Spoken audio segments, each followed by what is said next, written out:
Hi, I'm Arkush for Pro Football Weekly with the latest news and analysis in the current NFL labor impasse.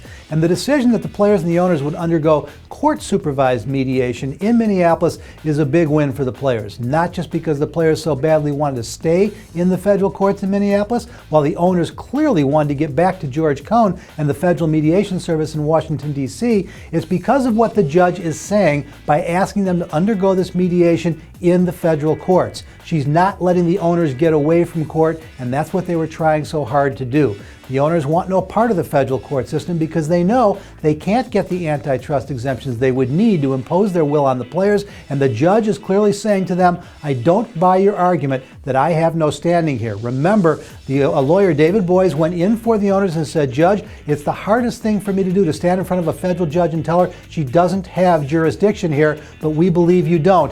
Clearly, Judge Nelson is saying to the owners, oh, yes, I do, at least in this antitrust case. Now, understand what is happening here. It is mediation towards a settlement of the antitrust suit, but nobody's fooling anybody. Bottom line is they can talk about elements of what could become a collective bargaining agreement. If they can come to some agreement, then, of course, the union can recertify, and all of this can go away.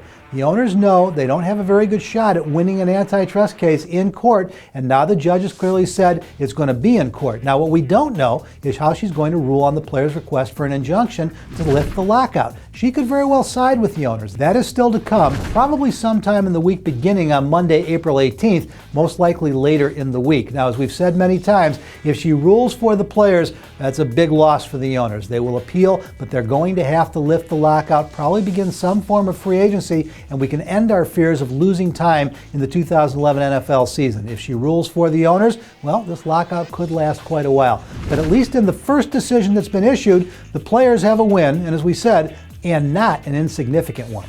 With more news and analysis, stay right here at ProFootballWeekly.com, 24 hours a day, 7 days a week, and follow us on Twitter as well.